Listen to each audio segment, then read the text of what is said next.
The Mark Thompson Show.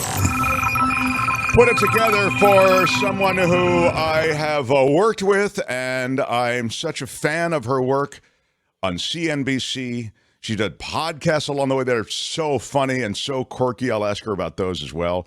And now she has a great Substack. It's janewells.substack.com. You should subscribe for all the magic. Here she is. You know her from CNBC, too. So much great reporting on the markets and commodities and a bunch of stuff that I barely understand. Here she is, Jane Wells. Jane, welcome. Yeah. Oh, okay. We had her. I was too busy clapping, and I wasn't busy enough clicking. Yeah. Look, I'll do the clapping. You do the technical. Okay. Jane, congratulations, and welcome to our little mix. Yeah, congratulations on getting to our little mix. Your career, this has to be an apex for you, Jane, to be on with us. Anytime I'm with you, it's a good day. And the way you built me up, I just want to carry you around in my pocket, and every time I walk into a room, unleash Mark Thompson. It is true. It is true. You've done, the CNBC stuff, they had you all over the place. I feel like you went everywhere from the Iowa fields where there are all these agricultural businesses that are interested in whatever, commodity prices probably, to the Bilderberg conference or something over in Europe where the elite of the elite are planning things. So, from all of that, I wonder, and then I want to get to your Substack, but do you, is there a cynicism that is healthy when it comes to the markets and the economy and sort of how this all fits together? Oh, well, yes. My mantra is trust no one. And the more hype there is around something, the more you need to question it. AI being a perfect example right now. But yeah, I learned early on, just as in general news, that people lie to you. And when somebody in business is talking so fast and they're using concepts or describing things that you don't know or don't seem to make sense, but they want to look smart and they want to make you feel stupid if you ask, what do you mean by that? You need to ask, what do you mean by that? Because 9 times out of 10, they're trying to pull a fast one. There is a lot of jargon in the world of economics and financial markets, right? Oh, it's I don't know if you've listened, and it's a great podcast, to All In, the four tech guys. Sure, I used to play cards with all those guys. Yeah. Oh my gosh. No, I know, and they've got too rich for me, man. I mean, Chamath and David Sachs. So played cards at David Sachs' house. I thought, oh, this is crazy. This is like all my magic beans are on the table, and they've got tons in the bank. But if you listen to that podcast, all they do is jargon. They refer to the sky being blue in some sort of other sort of coding language that I don't understand. But yeah, that's all over, especially in tech. But there's all kinds of things in business, like when people talk about EBITDA or going forward or this sort of thing, where you're like, what?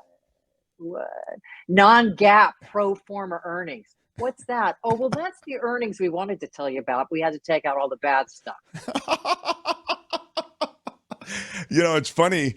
The jargon that those guys use and the tech bros use, I consider Calacanis and Sachs and all of them the kind of tech bros people. And with mad respect for what they've built and done, not necessarily mad respect for all their positions.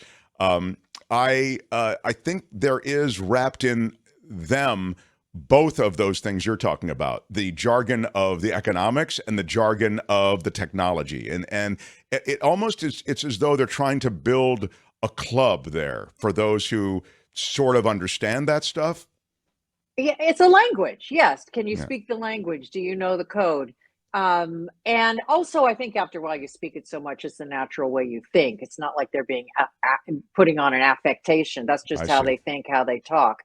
But when I do start to roll my eyes after a while, when everything is like, well, if we can, I don't know, calustrate, blah, blah, blah, blah, blah, or whatever they're talking about when they're talking about, I'm going to go over to Trader Joe's. It's just sort of like, oh, how do we vector that? What's the triangulation? That sort of thing. Do you think that was a moment? I mean, it was clearly a moment in time, but I guess I'm asking you whether it was overall an extraordinary moment in time that permitted the great wealth and growth of all of these startups, and the guys who you were talking about and who are in that All In podcast, and there are others like them across Silicon Valley, and we have a lot of listeners and viewers in the Bay Area who know these VC world related people well. I wonder if that was a moment in time that it feels as though there's certainly been a pullback that might not exist again, or at least in the middle term future. What do you think? Well, we had the 90s, and then the first dot-com bubble burst because there were a bunch of companies that were not showing any revenues, let alone profits, and the hype got ahead of itself. Then what we've had now is just, 15 years of free money with such low interest rates and so much cash, so much liquidity hunting for the next big thing. And what that did is it allowed people to seed a million different opportunities. And out of that came some real wonderful applications and companies and opportunities, and that made everybody filthy rich. Now money isn't free anymore. Now, all these companies that are depending on low interest rates continuing are having to pull back, as you talked about. So I think there will be a third wave at some point. I am curious to see what happens with a stock like NVIDIA, a company like NVIDIA and AI, and now everybody, a year ago it was all going to be VR and the metaverse or AR. And then that's just kind of like, that's not really, do you want to I have an Oculus. I put it on once. I'm like, wow, this is really amazing. It is now collecting dust. Yeah, it's amazing how much I paid for it. We'll never use it again. That's the amazing part. Yeah. Yeah. So I think, as long as America it remains free enough to be innovative, there will continue to be these opportunities. But it's not, it's a pullback now. And that's just because capital costs more. We're talking about regulation on the show with an AI expert, international AI technologist who was remarkable. He was really good. And I was saying that, or I was asking really, how do you made me think of it when you mentioned just regulation a moment ago, or you sort of implied regulation or right. freedom or whatever. Freedom to innovate, yes. Freedom to innovate, exactly. And I asked him, we get these warnings now about AI and how that it's going to lead to the next human extinction and this, Dan, it's easy to envision that narrative. But what sort of regulation would you craft? And what I was saying is maybe you look at it, if you look at it as like a nuclear threat, like a nuclear weapons threat, you sit down with adversaries and you plan some kind of and try to craft some kind of agreement so that AI doesn't take over the world and destroy the human race. I don't know that you can get to that place now. I don't even know if you can craft regulation. I don't know how you do it. Well, the CEO of OpenAI, who created ChatGPT, was talking about regulation where maybe if you have a new version of this or AI, a new model, you have to register it, and then it has to, be tested or vetted before it can be unleashed. I think the real question is, who's going to enforce it? What poor government schmo is going to stay ahead? ChatGPT 10.0, or whatever AI thing is being unleashed. The chief privacy officer at IBM was suggesting that, there needs to be maybe more transparency where if you are interacting with a machine, you need to be told that. I kind of like that idea, just so although I don't know about you, but right now I can still tell when it's not real. But that's going to change more and more and more. I mean, these prognostications that it's going to lead to the extinction of the human race, cell phones were all supposed to cause brain tumors, and, cars were going to kill everybody. And we don't know what we don't know. What I do think companies are starting to do, and I've talked to a lot of executives, AI is the buzzword in the C-suite. Every CFO, every chief information officer wants AI. Generative AI is using it in some form or in some departments, partly to replace labor that they can't hire, maybe eventually replace labor that they don't need to hire because you don't have to pay AI any health insurance. But When I say, okay, well, what about Chat GPT? These people who are all saying this is the future are saying, oh no, we banned it within our company. We can't use it within the company. Now, why is that? Why, and maybe that's a smart thing to do. Well, the new theories are a couple of reasons. One is that if you use Chat GPT to say, churn out my earnings report or put together the best way to use this financial data that we're putting in. Well, you're sharing that with OpenAI, okay? And so even though you still own the information that comes back to you, OpenAI still gets to keep that learning from that, which then maybe your rivals can access on AI, or maybe somehow they'll take that information and use it in another way. So a lot of companies, law firms, and some financial companies, manufacturing companies are saying, okay, we can't use it though in-house. I think even iHeart sent something right. I think iHeart is not allowing you. I haven't heard that from I NBC just heard yet. about that yet. No, Yeah. Oh, you haven't heard from CNBC? No. Okay. No, they haven't said anything about it yet. Yeah. I heard that they just dropped that at iHeart yesterday. Yeah. The questions about just because you mentioned it, and I know you've talked to the writers who are involved in the writers' strike and you're a bit familiar with this. I mean, AI is very much a part of those conversations too. I mean, to the extent that they're having conversations right now that no one's talking, but it will be. Well, and also for music, there was that Drake collaboration that somebody had created, which sounded good. I think that these are issues that, if I were a Hollywood studio, if Chat GPT continues to get better and better and better, and, it's only then maybe you use it as a writer at the table. Or if you are writing a legal brief, you have Chat GPT do the first draft, and then a human looks it over and finishes it up. The problem right now with Chat GPT is it has too many errors in it. So you open yourself up to liability when you're using it in that sort of way. But I don't know, Mark. I think it's also kind of cool that we won't have to be computer coders. That's not good for somebody learning to be a computer coder right now. You're going to be able to tell the computer, this is what I want you to do. And the computer may eventually figure out how to do it for you. It's one of these things where I think you mentioned nuclear power. Nuclear power. A lot of great uses. And then one really bad use hasn't been used in over half a century. We're talking about 80 years. So maybe we're able to use these things and then control them as necessary. I wonder if in 5 years we're going to be talking about, remember when it was all about AI and AI was going to take everybody's job? AI was going to take everybody's job, and then it didn't. Yeah, I love that you mention and remind us of the metaverse and of the other stuff that was sort of stealing the headlines for a while.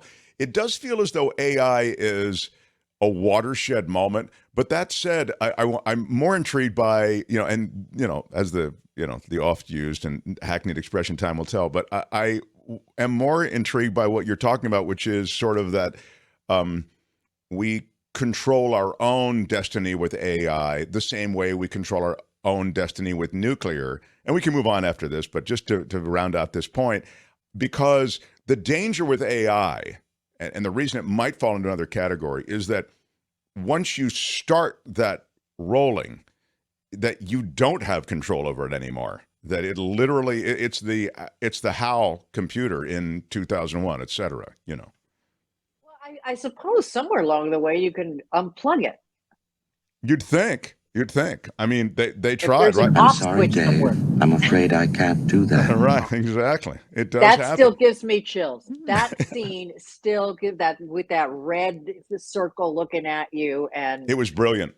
Oh so my brilliant. gosh, what a good movie. Oh, I got chills.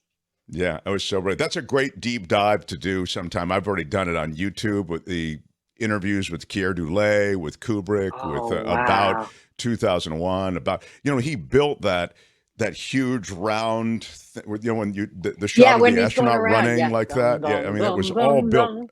Yeah, amazing work. So I want to talk about your Substack. You, among the other things that you do this great Substack, which is It's quirky. It follows the news. It's got a quirky meaning snarky. You look for some like offbeat stories. I guess today it's Elizabeth Holmes going to start her prison sentence. Tell us about the Substack, and I'll follow up on a couple of stories here on the Substack. It's janewells.substack.com, as you have there. Thank you. But I call it Wells Street. And what I do is it allows me to write about all the stories that CNBC will never cover because it doesn't involve a stock or it's too offbeat or whatever. So once a month, you're looking at this month's Dumb and Dumber. I do a roundup of sort of the worst financial moves or marketing, the Dodgers with their perpetual Sisters of Perpetual Indulgence, that sort of thing, about how things went wrong and the potential financial consequences with that. I try not to be too judgy. I fail. Well, I'll tell you what I love about it. I can never figure out, and this is sort of the thing that we all do now, or at least I do. We try to look for, even in every post, decoding the politics behind it. Is this person of this? Is this person of that? And with you, it seems like it's not politically, maybe I'm just, because I like your work so much. I hate everyone. Yeah, exactly. It's not informed by a political bent. No, I mean, we talk about Dianne Feinstein. We talk about Ron DeSantis, all these sorts of things. But I like that. And then I do all kinds of stories where I talk to someone who's on strike, who just got her first big break in television. Now she's on strike. Yeah, that was heartbreaking. Yeah, it was. Strange entrepreneurs like the guy who has the most successful human composting business in Seattle, where he used to be a banker in Singapore, and now he's, helping people get turned into mulch. And wow. Just everybody's got a story. What career crisis led him to that, from being a shaker and mover in Singapore? It wasn't that. He was successful, but he wanted to come back to the Pacific Northwest, and he thought, what should I do? And these entrepreneurs, Mark, I wish I had one good idea, but an entrepreneur, especially these offbeat ones, they see 10 ideas a day. They see a void every day. And in his case, he's like, gee, cremation sounds kind of gross, and, embalming is really gross. So somehow to him, he's like, well, what if we were just turned back into fertilizer? To him, that's not gross. And he's making money hand over fist, which is what I'm all about. Right. I have to tell you, I just signed up for Wells Street at janewells.substack.com. I love the way you write. There's a kind of a little snark to it that just has that bite that keeps me interested. And I've been reading while you're talking, and I'm really liking it. Thank you. Oh my gosh. Thank you. The check's in the mail, Kim. Yeah, you're getting Substack subscribers the same way I get YouTube subscribers, one appearance at a time. It's a great thing. I love when I go on a show and they go, hey, you like it, your YouTube channel, I just subscribed to it. It's like, okay, I got to do a lot more of these before I get any subscribers. But yeah, Jane, you do have, and Kim's so right. You have that snarkiness. Tell me about the swingers who are trying to turn that into a moneymaker. Well, again, these stories come to me. I had, 80s in Miami when Miami Vice was going on, Cocaine Cowboys, and it was a great time to be a news reporter in Miami. Where anything would go. I talked my way into a proctological exam. Can we videotape your proctal? Oh yeah, okay, sure. Anything.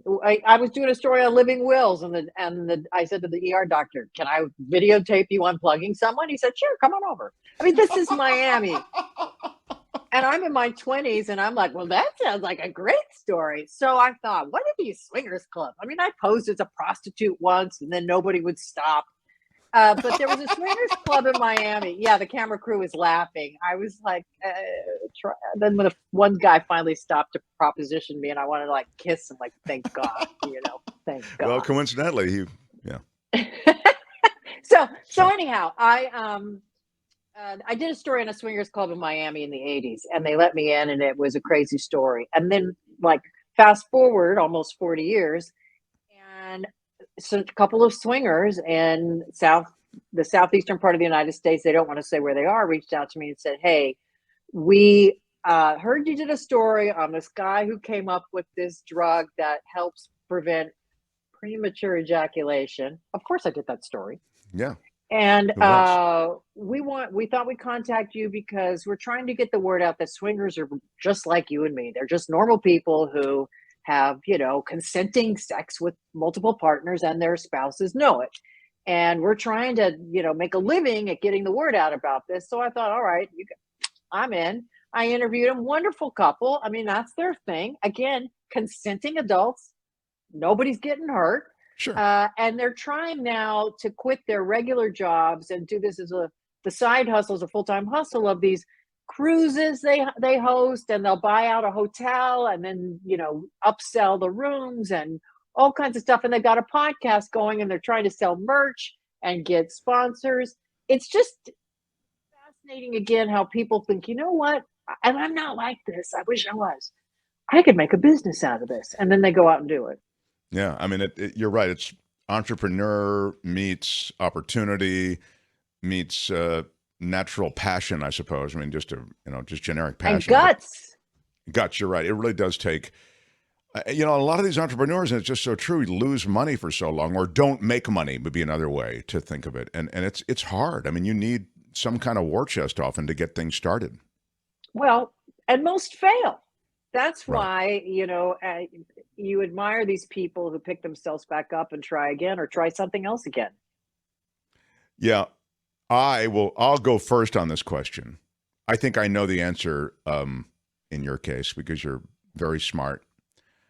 And I don't think you would do this. But I also think that, well, let me just tell you. Yes, ask. Well, it's about entrepreneurship. When I'm approached, I'm also, you know me, I've got a soft heart or whatever. Somebody comes to me with an idea and I feel like that their heart's really in it and blah, blah, blah. And I think they have competence, and you've heard by the CEO and all this kind of thing. I go, wow, this is great.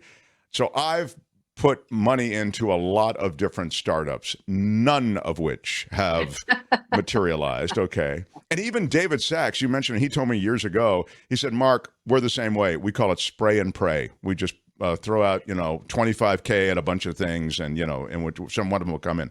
But I've done it. And I've also invested in a restaurant and that didn't come, everything, Jane, that you could, So I'm guessing you've never done that. Am I wrong about that?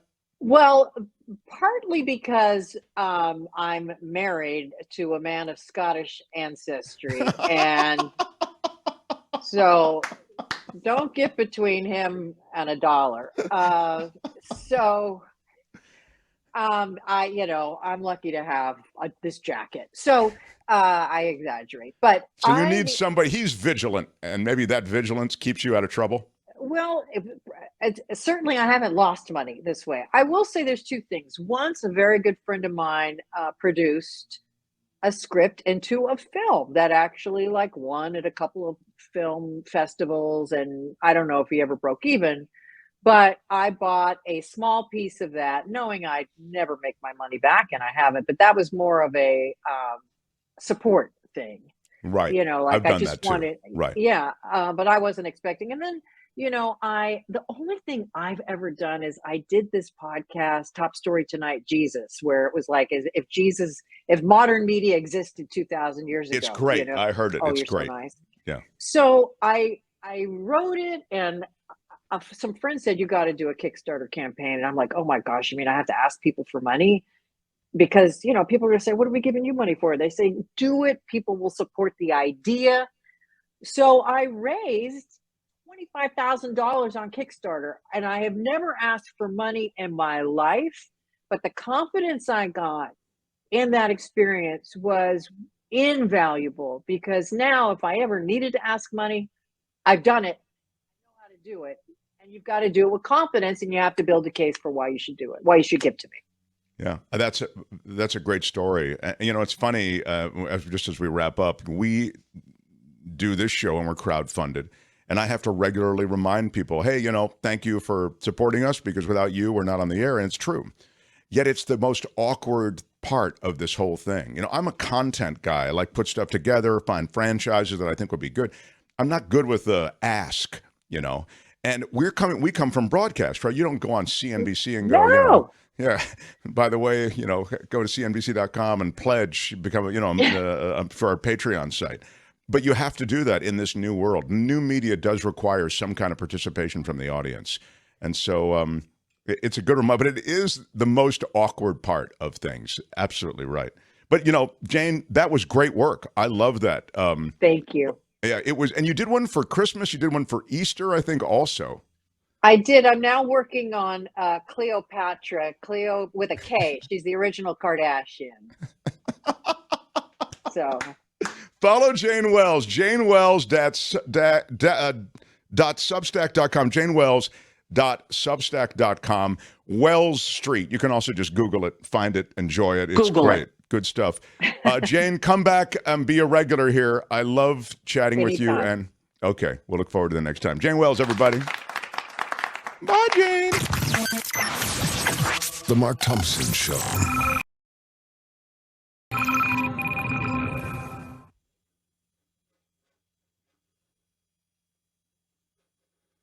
Hi, it's Mark, and I thought that was great. Hit the notification bell. You'll know whenever there's a new video being dropped, and please subscribe to our channel to help us save the universe.